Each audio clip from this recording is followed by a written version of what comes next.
و یا پاسخ اعلام ایران با ضربات کوبنده‌تر و پشیمان کننده روبرو Israel প্রস্তুত থাকো। Tehran থেকে এলো সরাসরি যুদ্ধের হুঁশিয়ারি। মধ্যপ্রাচ্যে যুদ্ধ শেষ হওয়ার আগেই কি বড় সংঘাত শুরু হচ্ছে? এবার সরাসরি মুখ খুলেছে ইরানের সর্বোচ্চ যৌথ সামরিক কমান্ড খাতাম আল আনবিয়া সেন্ট্রাল হেডকোয়ার্টার্স। তাদের দাবি, দক্ষিণ লেবাননে হামলা অব্যাহত রাখলে ইসরায়েলকে কঠিন সামরিক জবাব দেওয়া হবে।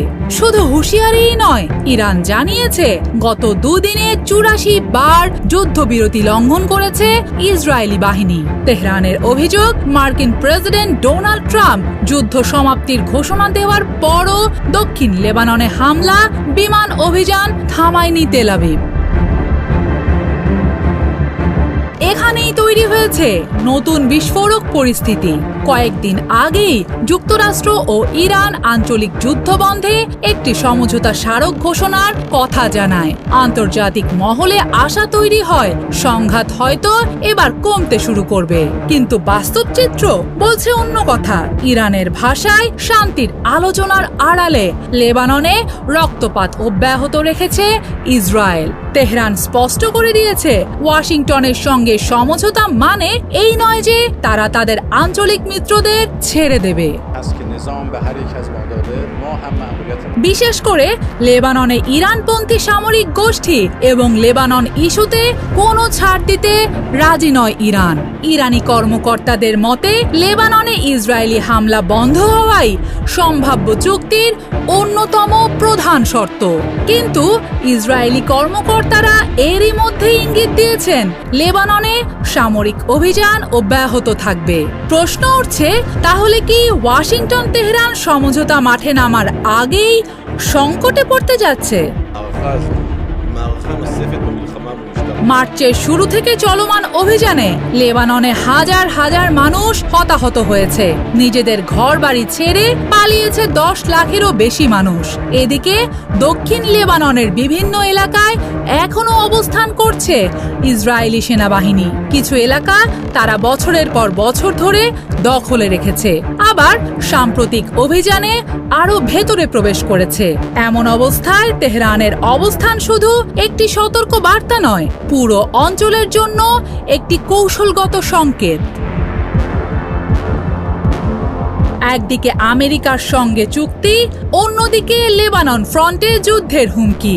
আর এই দুয়ের মাঝে দাঁড়িয়ে সবচেয়ে বড় প্রশ্ন, নেতানিয়াহু কি হামলা চালিয়ে যাবেন নাকি ইরানের কঠিন জবাব এড়াতে নতুন সিদ্ধান্ত নেবেন?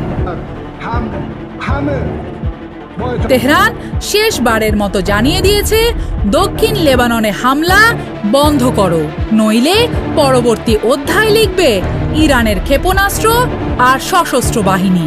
আর সেই অধ্যায়ের অপেক্ষায় এখন পুরো মধ্যপ্রাচ্য।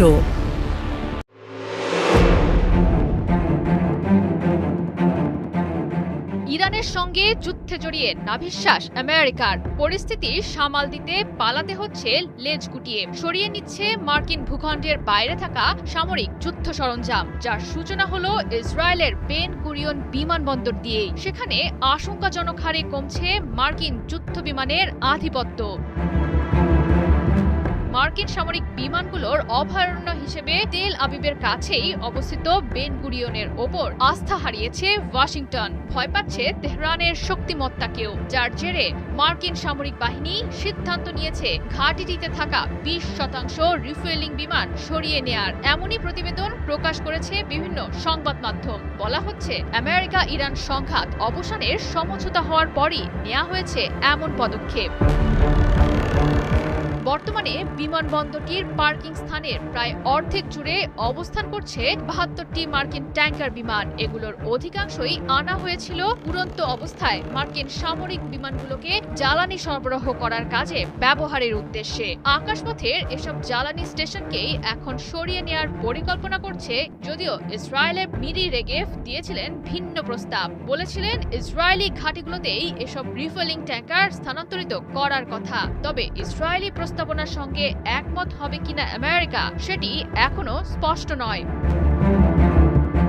যদিও ওয়াশিংটন বলছে বিমানবন্দরের পার্কিং স্থানে মার্কিন সামরিক বিমানের অধিক উপস্থিতির কারণে বাধার মুখে পড়তে পারে গ্রীষ্মকালীন যাত্রী পরিবহন কার্যক্রম। সেই আশঙ্কা থেকেই সরিয়ে নেওয়া হচ্ছে এসব বিমান। মার্কিন প্রতিরক্ষা দপ্তর পেন্টাগনের তরফ থেকেও করা হয়নি কোনো মন্তব্য। তবে বিশ্ব রাজনীতির অন্দরমহলে ভেসে বেড়াচ্ছে নানা গুঞ্জন। কেউ কেউ বলছেন লেবাননের সঙ্গে ইসরায়েলের নড়বড়ে যুদ্ধবিরতি নিয়ে আগাম সতর্কতা অবলম্বন করেছে যুক্তরাষ্ট্র। কেননা ট্রাম্পের কোনো কথাই শুনছেন না ইসরায়েলি প্রধানমন্ত্রী বেনিয়ামিন নেতানিয়াহু। বারবার হামলা চালাচ্ছেন লেবাননের অভ্যন্তরে, আর তাতেই চিন্তার ভাঁজ পড়েছে ট্রাম্পের কপালে। কারণ লেবানন প্রসঙ্গে কড়ায় গন্ডায় হিসাব রেখেছে ইরান। জানিয়েছে মোট ৮৪ বার লেবাননে ধ্বংসযজ্ঞ চালিয়েছে ইসরায়েলি প্রতিরক্ষা বাহিনী IDF। প্রতিবারই মিত্র দেশের হয়ে পাল্টা জবাব দিয়েছে ইরান। ধারাবাহিকভাবে ক্ষেপণাস্ত্র এবং ড্রোনের আঘাত এনেছে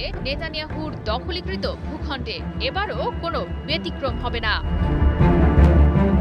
মূলত ইরানের হুঁশিয়ারি আর সামরিক সক্ষমতাকে জুজুর মতো ভয় পাচ্ছে মার্কিন প্রশাসন। কেননা ইসরায়েলের বেন গুরিয়ন বিমানবন্দরকে এর আগেও হামলার লক্ষ্যবস্তু করেছিল ইরান। এবারও হামলার পুনরাবৃত্তির আশঙ্কায় আগাম সতর্কতামূলক পদক্ষেপ নিচ্ছেন মার্কিন নীতি নির্ধারকরা। স্পষ্ট করে দিয়েছেন ইরানের সক্ষমতায় ধস নেমেছে মার্কিন আকাশ প্রতিরক্ষা ব্যবস্থায়। সংঘটিত যুদ্ধের মাঝেই ইরানের কাছে একাধিক রিফুয়েলিং ট্যাঙ্কার হারিয়েছে আমেরিকা।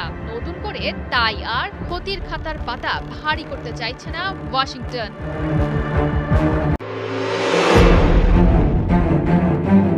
জীবনানন্দের অতি চর্চিত দুটি লাইন, প্রেম ধীরে মুছে যায়, নক্ষত্রেরও একদিন মরে যেতে হয়, সেই দশাই যেন এখন হয়েছে যুক্তরাষ্ট্র ও ইসরায়েলের। যে দুই দেশকে দীর্ঘদিন ধরে সবচেয়ে ঘনিষ্ঠ মিত্র হিসেবে দেখা গেছে, হাতে হাত মিলিয়ে হামলা বিদ্বেষ ছড়াতে দেখা গেছে, তাদের মধ্যে কি এবার সত্যিই দূরত্ব তৈরি হচ্ছে? সাম্প্রতিক ইরান যুক্তরাষ্ট্র শান্তি চুক্তির ঘোষণার পর ইসরায়েলে যে প্রতিক্রিয়া দেখা গেছে তা অন্তত এমন প্রশ্নই সামনে নিয়ে এসেছে।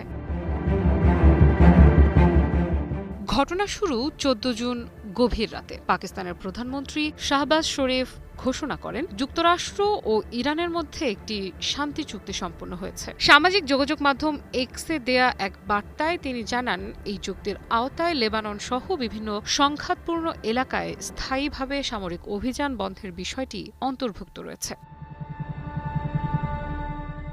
এই ঘোষণার পরপরই আন্তর্জাতিক মহলে আলোচনা শুরু হয়। আরও বড় বিষয় হল পরে যুক্তরাষ্ট্র ও ইরান দুই পক্ষই আলোচনার অগ্রগতির বিষয়টি নিশ্চিত করে। মার্কিন প্রেসিডেন্ট ডোনাল্ড ট্রাম্প বলেন চুক্তিটি প্রায় সম্পূর্ণ। অন্যদিকে ইরানের কর্মকর্তারাও জানান চূড়ান্ত সমঝোতার পথ এখন অনেকটাই পরিষ্কার। কিন্তু এই ঘোষণার পর যে দেশটিতে সবচেয়ে বেশি অস্বস্তি দেখা গেছে সেটি হলো ইসরায়েল। কারণ চুক্তির অন্যতম গুরুত্বপূর্ণ শর্ত হিসেবে লেবানন সহ বিভিন্ন ফ্রন্টে সংঘাত বন্ধের বিষয়টি সামনে এসেছে। আর এখানেই আপত্তি তেল আবিবের। ইসরায়েলি সংবাদ মাধ্যমগুলোর তথ্য অনুযায়ী প্রধানমন্ত্রী বেনিয়ামিন নেতানিয়াহু স্পষ্টভাবে জানিয়ে দিয়েছেন ইসরায়েল এই চুক্তি মানতে বাধ্য নয়। তিনি নাকি প্রেসিডেন্ট ট্রাম্পকেও বলেছেন লেবাননকে কেন্দ্র করে ইরানের কোনো শর্ত তারা মেনে নেবে না। এরপরই দেখা যায় আরও কঠোর অবস্থান। ইসরায়েলের প্রতিরক্ষা মন্ত্রী ইসরায়েল কাটস ঘোষণা করেন লেবানন, সিরিয়া এবং গাজায় ইসরায়েলি বাহিনীর উপস্থিতি কোনো সময়সীমার মধ্যে সীমাবদ্ধ থাকবে না। অর্থাৎ যুদ্ধবিরতির আলোচনা চললেও সামরিক অবস্থান থেকে সরে আসার কোনো ইঙ্গিত নেই। শুধু তাই নয়, ইসরায়েলের কয়েকজন মন্ত্রী প্রকাশ্যেই এই চুক্তির সমালোচনা করেছেন। অর্থমন্ত্রী বেজালেল স্মোট্রিচ দাবি করেন ইরানের সঙ্গে এই সমঝোতা শুধু ইসরায়েলের জন্য নয়, পুরো পশ্চিমা বিশ্বের জন্যই ক্ষতিকর। তার মতে প্রয়োজনে ইসরায়েলকে একাই নিজের নিরাপত্তার লড়াই চালিয়ে যেতে হবে। ইসরায়েলের জাতীয় নিরাপত্তা মন্ত্রী ইতামার বেন গভিরও একই ধরনের বার্তা দিয়েছেন। তিনি বলেন ট্রাম্পের করা কোনো চুক্তি ইসরায়েলের উপর বাধ্যবাধকতা সৃষ্টি করে না। ইসরায়েল একটি স্বাধীন রাষ্ট্র এবং নিজের নিরাপত্তা নিয়ে সিদ্ধান্ত নেওয়ার অধিকার শুধুমাত্র তাদেরই। তবে সবচেয়ে আলোচিত প্রতিক্রিয়া এসেছে ইসরায়েলের ডানপন্থী মিডিয়া ও রাজনৈতিক শিবির থেকে। সেখানে অনেকেই ট্রাম্পের বিরুদ্ধে সরাসরি ক্ষোভ প্রকাশ করেছেন। কেউ কেউ অভিযোগ করেছেন যুক্তরাষ্ট্র ইসরায়েলকে একা ফেলে দিয়েছে, আবার কেউ কেউ ওয়াশিংটনের ভূমিকার সমালোচনা করে বিশ্বাসঘাতক আমেরিকা শব্দটিও ব্যবহার করেছেন। অন্যদিকে ইসরায়েলের ভেতরেই নেতানিয়াহুর সমালোচনার সুযোগ নিয়েছে বিরোধীরা। মধ্য বামপন্থী নেতা ইয়ার গোলান বলেছেন, এই চুক্তি দেখিয়ে দিয়েছে যে ইরানকে মোকাবেলায় নেতানিয়াহুর দীর্ঘদিনের কৌশল ব্যর্থ হয়েছে। তার মতে ইসরায়েল এখন আগের চেয়ে বেশি দুর্বল অবস্থানে দাঁড়িয়ে আছে। দেশটির সাবেক সেনাপ্রধান গাদি আইজেনকোটও একই ধরনের উদ্বেগ প্রকাশ করেছেন। তিনি বলেছেন, এই চুক্তি ইসরায়েলের নিরাপত্তা নিয়ে যে প্রশ্নগুলো রয়েছে তার কোনো সমাধান দেয়নি, বরং বছরের পর বছর সংঘাতের পর দেশটি এখন এক জটিল বাস্তবতার মুখোমুখি। সাবেক প্রধানমন্ত্রী নাফতালি বেনেট সরাসরি নেতানিয়াহু সরকারের সক্ষমতা নিয়েই প্রশ্ন তুলেছেন। তার অভিযোগ, বর্তমান সরকার সিদ্ধান্তহীনতায় ভুগছে এবং দেশকে একটি দীর্ঘস্থায়ী সংঘাতের দিকে ঠেলে দিয়েছে। আমাদের উঠে দাঁড়াতে হবে। স্পিড, সকল অন্যায়ের বিরুদ্ধে রুখে দাঁড়ানোর এনার্জি পার্টনার। সব মিলিয়ে পরিস্থিতি একটি গুরুত্বপূর্ণ প্রশ্ন সামনে নিয়ে এসেছে। যুক্তরাষ্ট্র ইসরায়েলের সম্পর্ক কি আগের মতো রয়েছে, নাকি পর্দার আড়ালে ধীরে ধীরে তৈরি হচ্ছে নতুন ফাটল? ট্রাম্প প্রশাসন কি মধ্যপ্রাচ্যে নতুন সমীকরণ খুঁজছে, আর সেই সমীকরণে ইসরায়েলের অবস্থান কি আগের মতোই অটুট, নাকি ইসরায়েলকে ফেলে যুক্তরাষ্ট্র বেছে নিচ্ছে মধ্যপ্রাচ্যের নায়ক ইরানকে?